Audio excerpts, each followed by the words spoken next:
Stop for a second. Take a breath.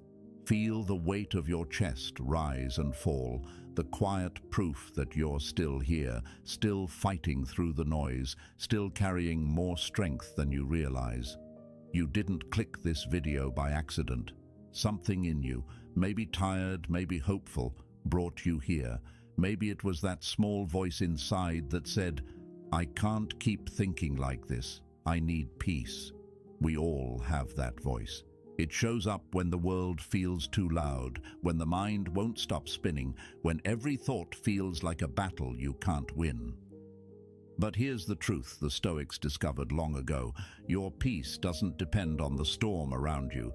It depends on the calm you build within. The soul becomes dyed with the color of its thoughts. That means the way you think can shape the life you live.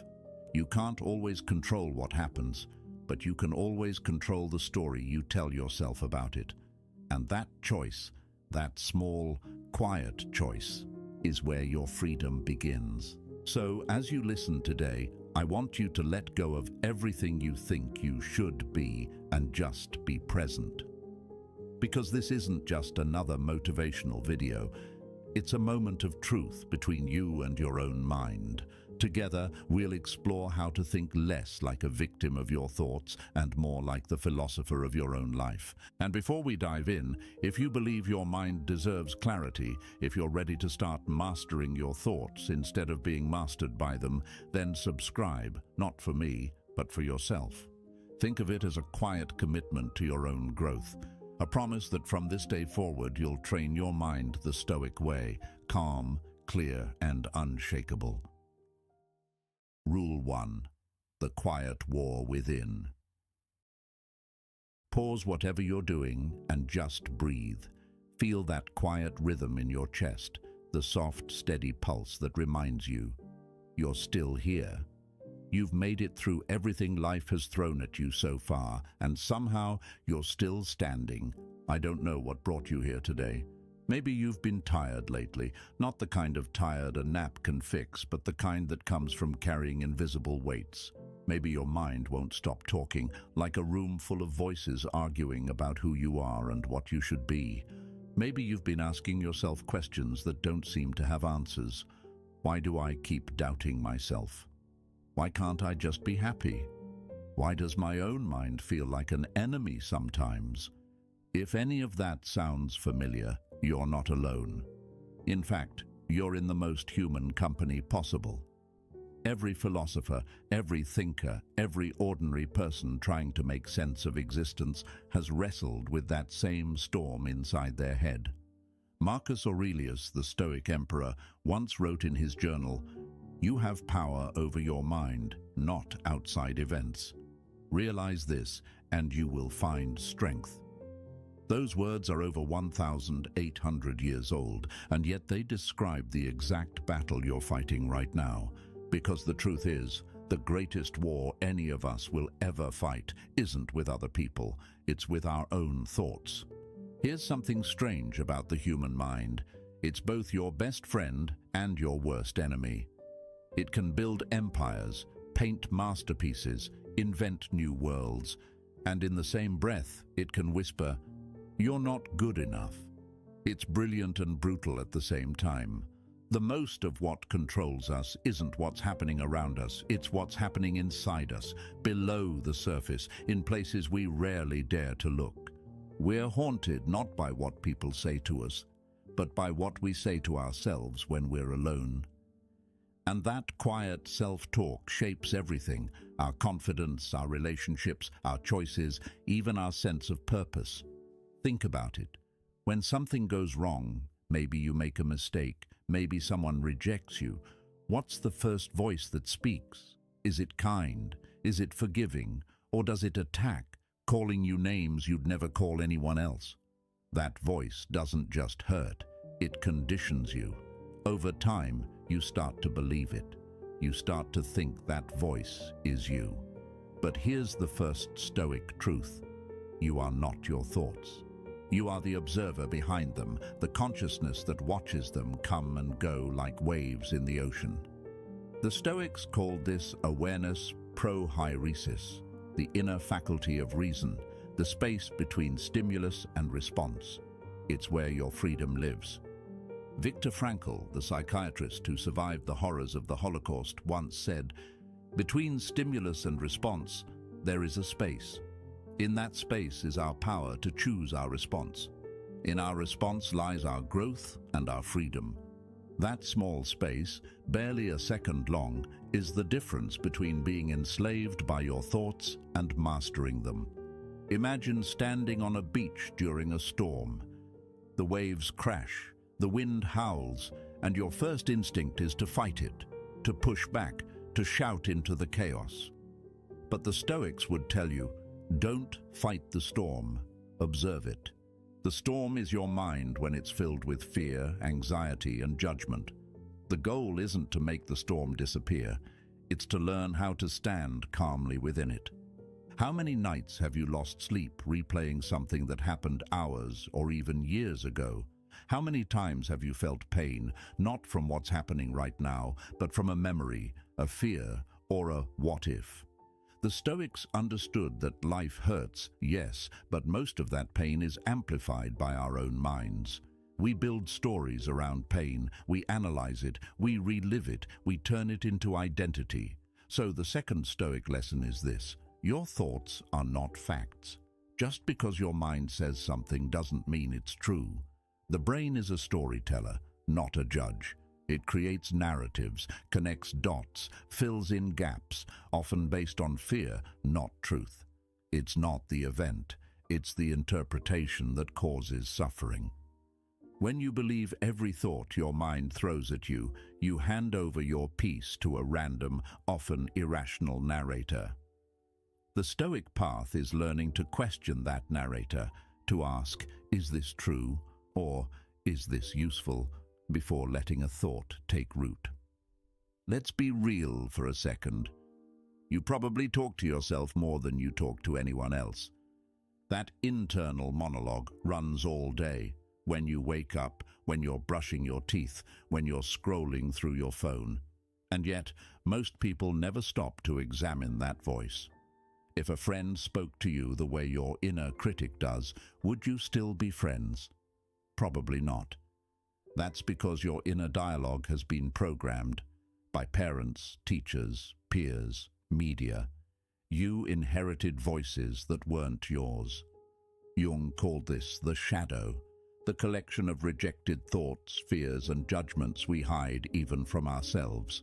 But the Stoics and modern psychologists agree on this. Awareness is liberation. You can't silence what you refuse to face. The moment you notice your inner critic speaking, you've already started changing the script. The next time your mind says, "I'm not good enough," don't argue, don't believe it. Just say, "I'm noticing the thought that says I'm not good enough." Do you feel that shift? It's subtle but powerful. You've moved from being the thought to witnessing it.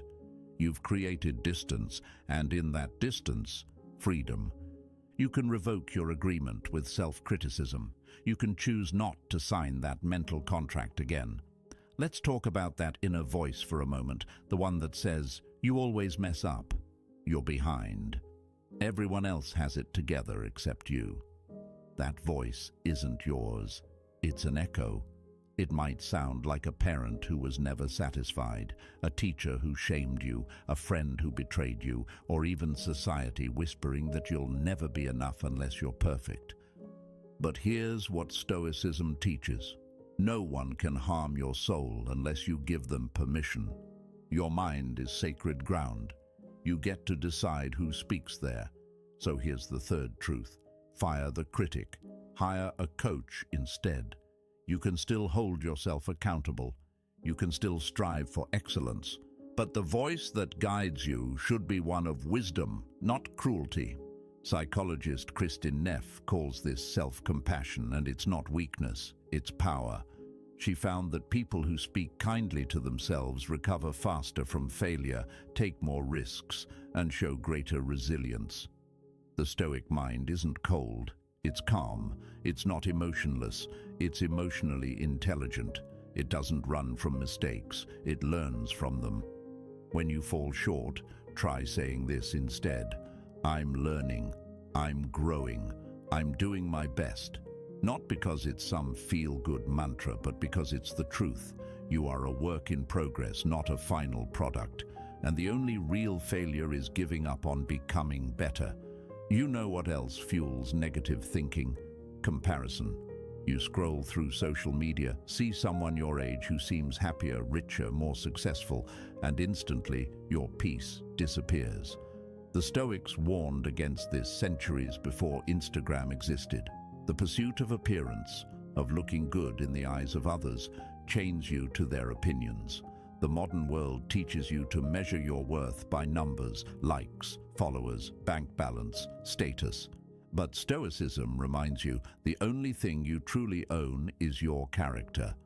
When you compare yourself to others, you abandon your own path.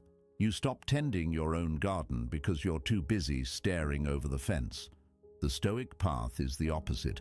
It's radical self-focus, not selfishness but self-mastery. Rule 2. You are not broken, you're becoming. You see someone who seems happier, more confident, more at peace, and you wonder, what's wrong with me? But here's the thing. You're comparing your behind the scenes to someone else's highlight reel. You're looking at their moment of victory while ignoring the years of struggle that came before it. Comparison doesn't just steal joy, it steals presence. It blinds you to what's right in front of you. You can't grow if you're always looking sideways. You can't bloom if you keep measuring your petals against someone else's. So what's the Stoic move here? Simple. Shift your gaze inward. Ask, am I better than I was yesterday? That's it. That's the only competition that matters. Let's talk about mistakes, because this is where most people get stuck. You messed up. Maybe you hurt someone. Maybe you failed at something you cared about. Maybe you took a risk that didn't work out, and now the memory of it plays on repeat in your head. But here's what you need to remember. A mistake is an event, not a sentence. It happened, but it doesn't define who you are. Thomas Edison once said, "I have not failed. I've just found 10,000 ways that won't work."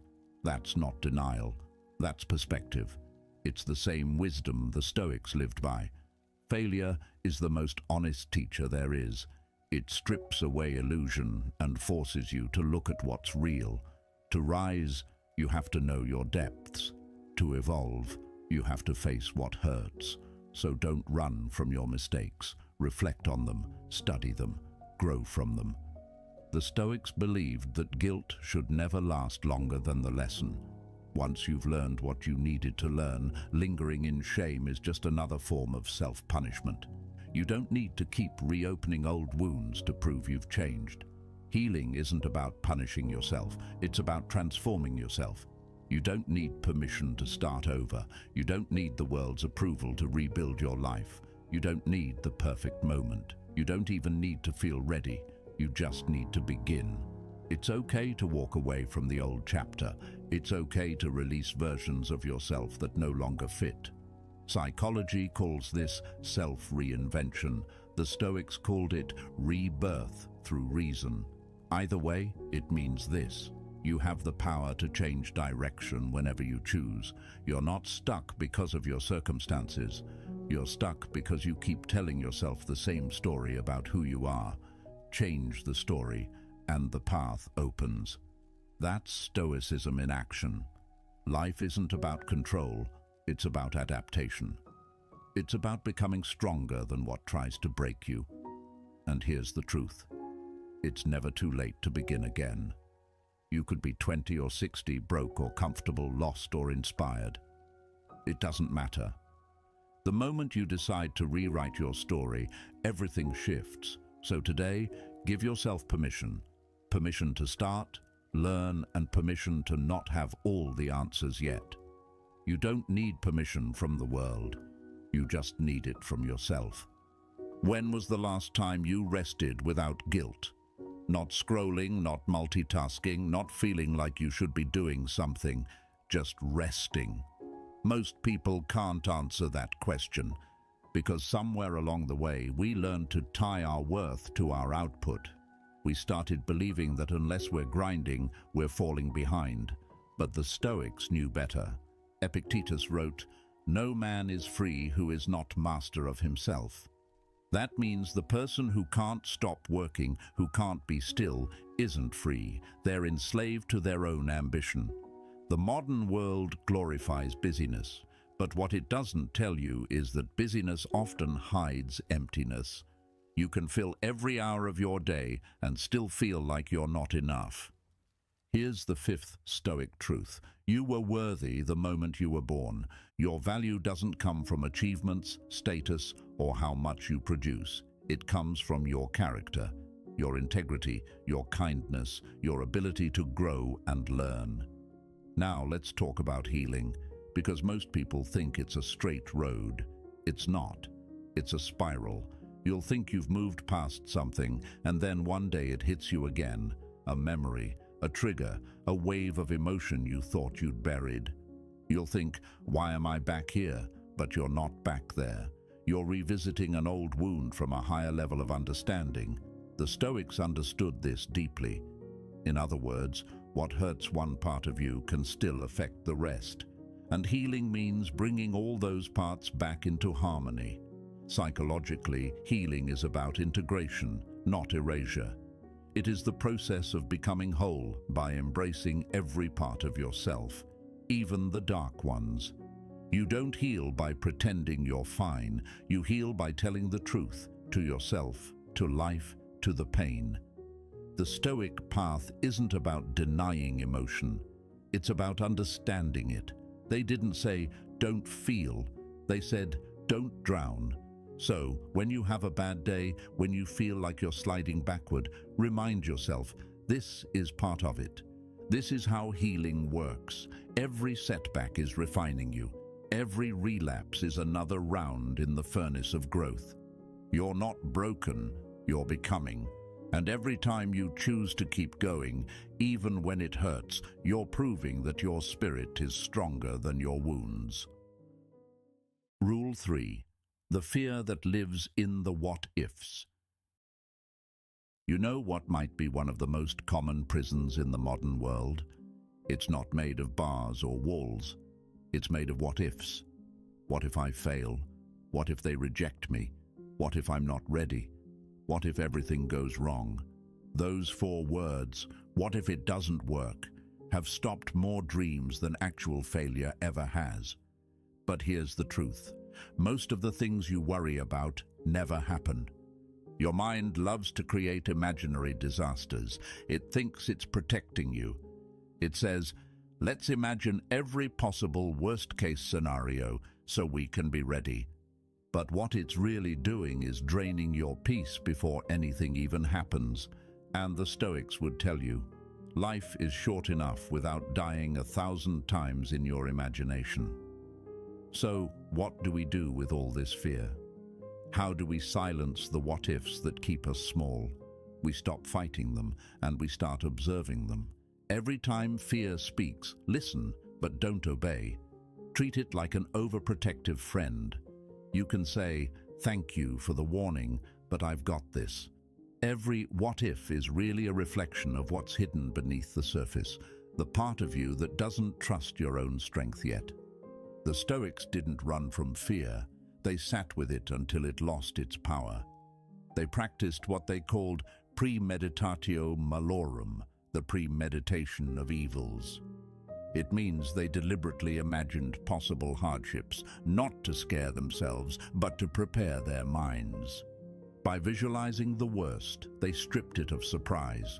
They realized that even in pain, even in loss, they could remain calm, rational, and unbroken.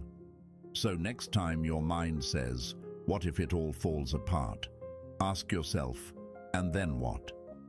You'll notice something amazing. Your imagination runs out of fuel. You realize you've survived worse before. Viktor Frankl wrote, when we are no longer able to change a situation, we are challenged to change ourselves. That's the heart of Stoicism. You can't control outcomes, but you can control who you are in the middle of uncertainty. So, Breathe. Let the what-ifs pass through you like clouds. They can't harm you unless you chase them. Here's something no one tells you. Growth can be lonely. The moment you start healing, setting boundaries, or seeking peace, you'll notice something strange. Some people won't clap for you anymore. They'll say you've changed. They'll call you distant. They'll miss the version of you that tolerated their chaos. But that's not cruelty. That's evolution. Heraclitus, the Greek philosopher, said, "No man ever steps in the same river twice, for it's not the same river, and he's not the same man." You are not supposed to stay the same. You are meant to evolve, to shed skins, to rise. The Stoics understood that part of wisdom is learning when to walk away. Epictetus said, "The key is to keep company only with people who uplift you, whose presence calls forth your best." That doesn't mean you stop loving those who can't grow with you. It means you love them from a healthier distance. Because here's the truth. You can't heal in the same environment that made you sick. And you don't owe anyone your old self just because they're more comfortable with that version of you. Psychologically, this is called individuation, the process Jung described as becoming your true self, even when it means walking alone for a while. It's painful, yes. You'll grieve old friendships, familiar routines, maybe even a version of yourself that once fit in better. But you'll also notice something beautiful. Every time you outgrow something, you create space for something truer. The Stoics would tell you, let go with grace. Don't curse the past. Thank it. It taught you what you needed to learn. You're not losing people, you're losing illusions. So if you feel lonely while growing, remember this. Even the seed must go into darkness before it blooms. I know life hasn't been easy. I know you've faced heartbreaks, losses, failures, moments that made you question if you'd ever feel like yourself again. But listen carefully. Survival is not weakness. Its strength is disguised as exhaustion. Your cracks are gold. Your story has weight because it's real. And that's why you can't give up now. You have more to write, more to live, more to become. The Stoic way isn't about suppressing emotion. It's about understanding that emotions are guests. They come and go. What matters is how you treat them when they visit. Every challenge you've faced is polishing you. Every setback is revealing something about your strength. And that brings us here, to this very moment where you get to decide what kind of thinker, what kind of person, what kind of soul you want to be from now on. Rule 4. The art of living with a calm mind. You've made it this far. That already says something about you. Because most people turn away when a message hits too close to home. They look for quick fixes, short bursts of motivation, surface-level comfort. But not you. You stayed. You listened. You reflected. And maybe that's the whole point in staying. In a world obsessed with running, from discomfort, from silence, from truth, the ability to stay is rare. But Stoicism teaches that calm isn't the absence of motion, it's the mastery of it. Yet how many of us live anywhere but the present? We replay the past like a bad movie we can't stop watching. We fast forward into the future, trying to predict every scene before it happens. And in doing so, we miss the only moment we ever actually have, this one. The Stoics had a name for this practice, amor fati, the love of fate. It means not just accepting life as it comes, but loving it, embracing each moment, even the difficult ones, as necessary parts of your evolution. Modern psychology calls this radical acceptance. It doesn't mean you approve of everything that happens. It means you stop fighting reality long enough to respond to it wisely. That's what amor fati is about, transforming whatever life throws at you into fuel for your growth. You can't control what the world gives you, but you can always control how brightly you burn. Let's imagine your mind as a garden for a moment. Every thought is a seed. Some are nourishing, others are weeds. If you plant resentment, self-doubt, and comparison, that's what will grow. If you plant gratitude, patience, and understanding, you'll cultivate peace. Keep company only with thoughts that uplift you, that strengthen your reason, that align with the kind of person you want to become. Your thoughts are not random. They're habits, and like any habit, they can be unlearned, rewired, replaced. Neuroscience now confirms what Stoics knew 2,000 years ago. The brain changes with repetition. Every time you challenge a negative thought, you weaken its hold. Every time you replace self-criticism with compassion, you strengthen the neural pathways of peace. So if your mind feels like a battlefield, don't curse the war. Start tending the soil. Pull one weed at a time. Plant one new thought each morning. Water it with patience. You'll be amazed what grows when you stop feeding what drains you. Stoicism was never about lofty philosophy. It was about training. Every day, the Stoics practiced short mental exercises to strengthen their inner calm. Let's go through a few you can start using today. Imagine looking down at your life from high above, from the sky, from space. Your problems, your fears, your worries, they start to look smaller. You realize how temporary everything is, how connected everything is. From this view, the noise quiets. The ego dissolves. Perspective returns. The dichotomy of control is the backbone of Stoicism. Ask yourself in any situation, what can I control right now? If you can act, act. If you can't, let it go. Simple, not easy, but life-changing when practiced daily. Epictetus said, some things are up to us and some are not. Freedom begins when you stop wasting energy on what isn't. Before bed, the Stoics would review their day. Not with guilt, but with curiosity. They'd ask, what did I do well? Where did I fall short? What can I do differently tomorrow? It's not about perfection, it's about awareness. Psychologists call this metacognition. Thinking about your thinking. It's one of the most powerful habits for rewiring your mind, because the more you observe your thoughts, the less they control you. Let's talk about something deeper. The parts of you you don't like to look at. Your jealousy, your anger, your envy, your fear. The things you hide behind smiles and success. Jung called this the shadow. He said, one does not become enlightened by imagining figures of light, but by making the darkness conscious. The Stoics knew this too. They didn't run from their shadow. They studied it. They believed every emotion, even the ugly ones, held wisdom. Anger teaches you where your boundaries are. Jealousy shows you what you truly value. Fear reveals what matters most to you. The goal isn't to erase these feelings, it's to understand them. Once you understand, you can choose how to respond instead of being dragged around by impulses. The modern world runs on validation. We post, we wait for likes. We speak, we wait for approval. We live half our lives trying to be seen. But the Stoics, they trained for the opposite.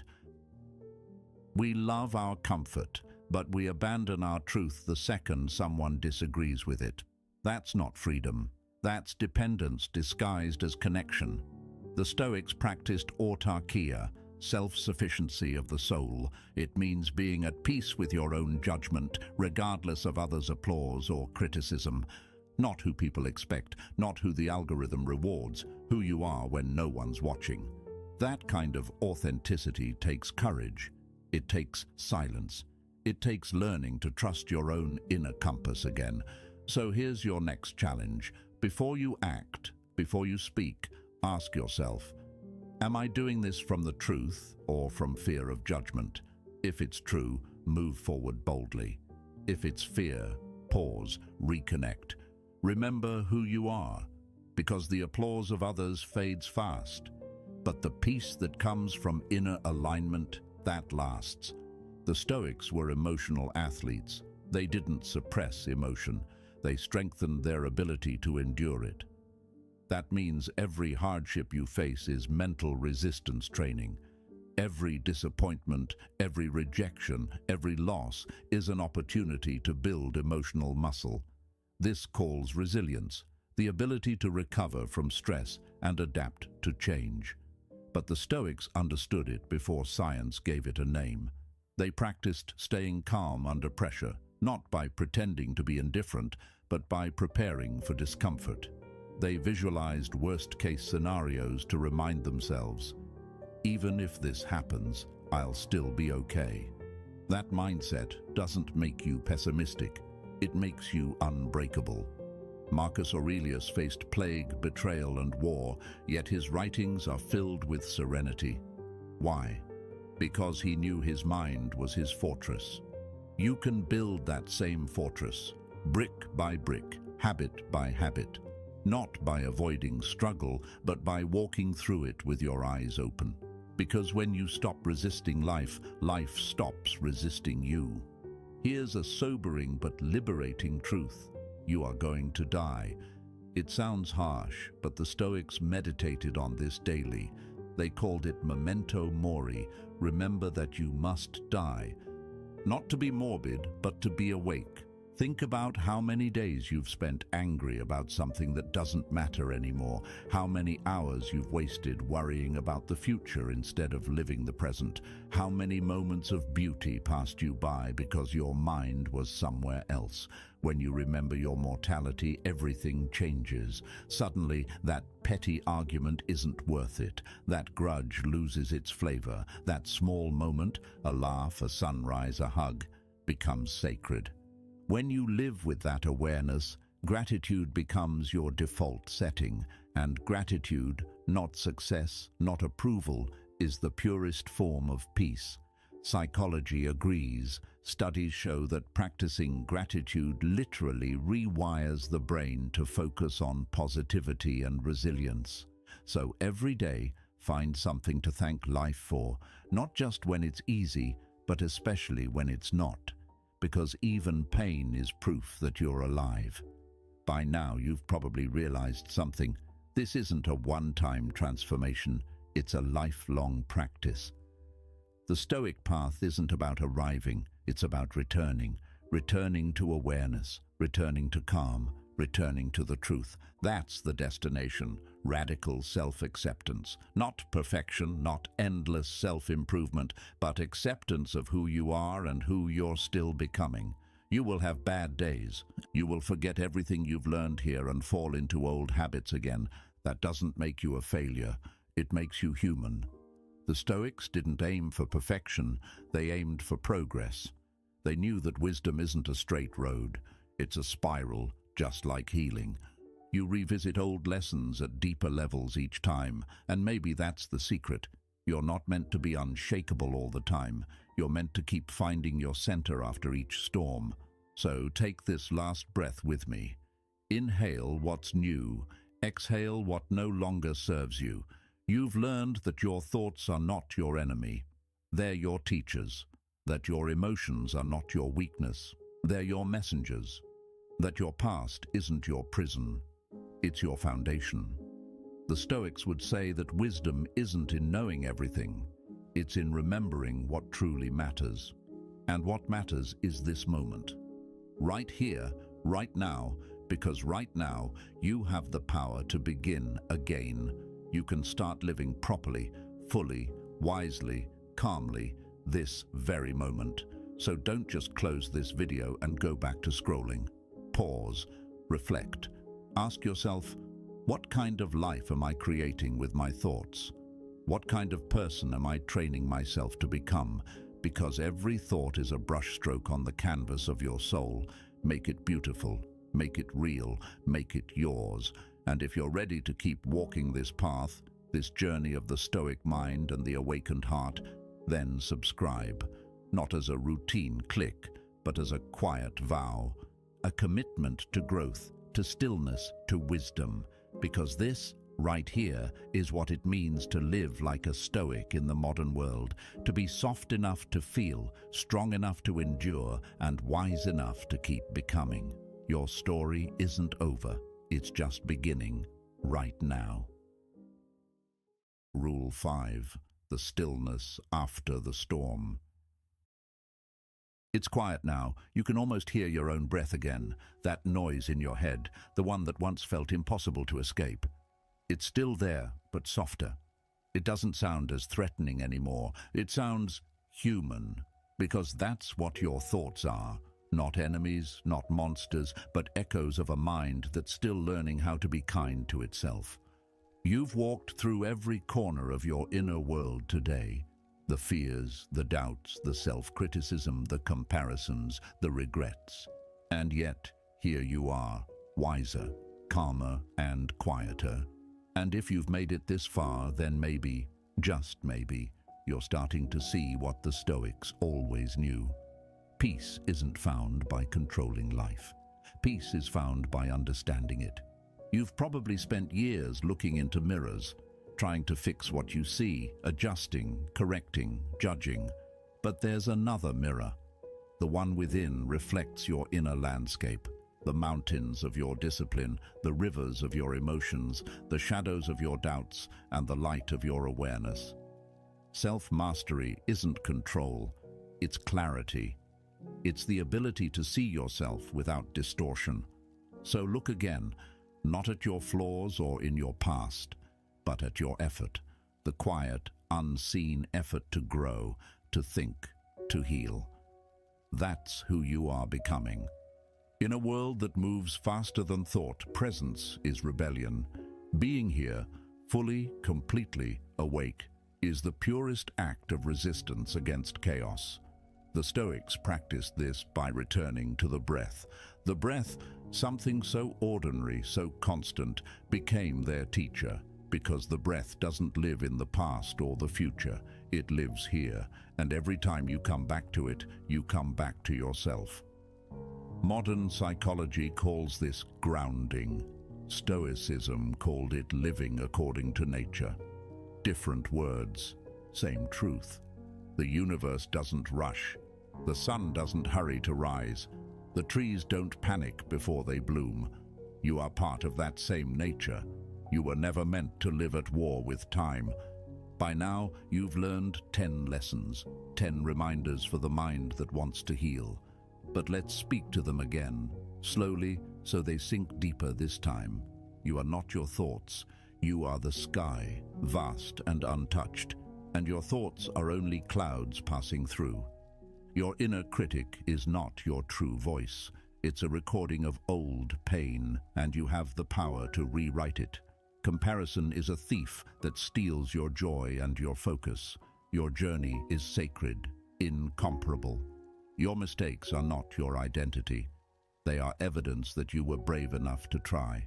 You do not need permission to begin again. Every sunrise is permission enough. Your worth has nothing to do with how productive you are. You were valuable before you ever achieved a single thing. Healing is not a straight line. It's a dance, forward, back, up, down, and every step still counts. The what-ifs in your mind are ghosts of fears that never lived. You can let them rest. You are allowed to outgrow people, places, and even versions of yourself. That's not betrayal, that's evolution. And your story, your beautiful, imperfect, ongoing story, isn't over, not even close. Every person who wakes up to their own mind starts a quiet revolution. No marches, no slogans, no flags. Just awareness. And awareness changes everything. So stop comparing your path to anyone else's.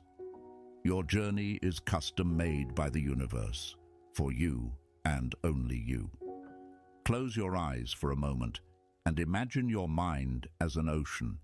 The surface is full of waves, thoughts, worries, distractions. But below the surface, it's still. It always has been. That stillness is your true self, the Stoic within you. You don't need to escape to find peace. You just need to dive beneath the noise. Every time you return to that stillness, when you breathe before reacting, when you observe instead of judging, when you choose calm over chaos, you reconnect with your truest nature. And from that space, wisdom begins to bloom, because clarity doesn't shout. It whispers, and you can only hear it when you're quiet enough to listen. There will be days when all of this feels impossible, when the world gets loud again, when your old thoughts come back stronger. That's okay when peace feels like something other people have. You don't have to be perfectly peaceful. You just have to be present enough to keep trying. Some days your only victory will be not giving up. And that's enough. You now know your port. Inner peace, clarity, stillness. So when life pulls at you, stay still.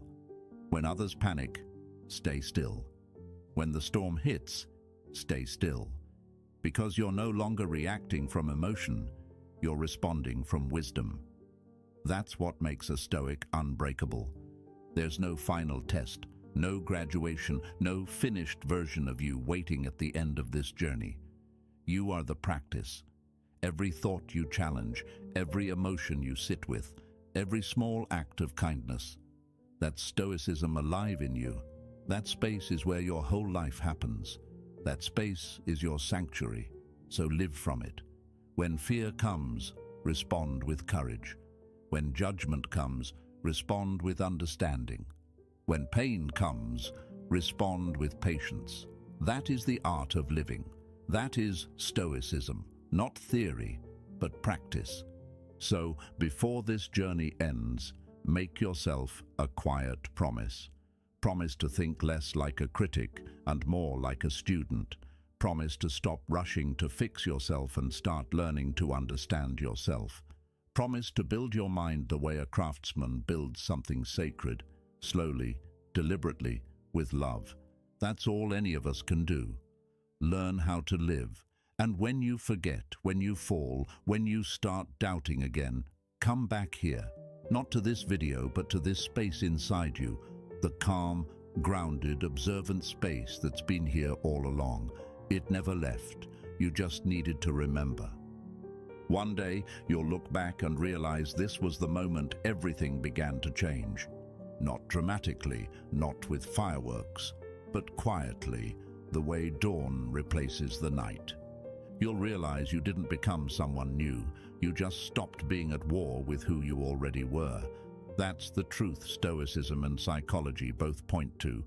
You are not broken. You are unfolding.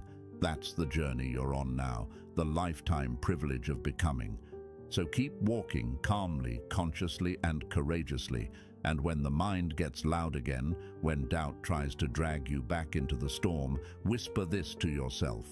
I am not my thoughts. I am the one who sees them. I am not my fears. I am the one who faces them. I am not broken. I am becoming. Now, take one last slow breath. Inhale peace. Exhale everything that isn't. This is your reset. This is your return to self. And from here, everything changes. Not because life suddenly gets easier, but because you get steadier. So dye your soul with calm, with patience, with compassion, with wisdom. Carry this calm with you when you wake tomorrow, when someone tests your patience, when your mind starts its noise again. Return to this stillness.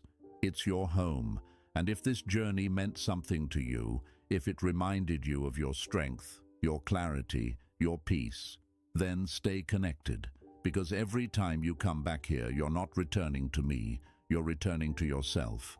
You are the Stoic in the storm, and the world needs more minds like yours, clear, compassionate, and unshakably human. Thank you for being part of Psychresto Mind. Your story continues and starts the next chapter in peace.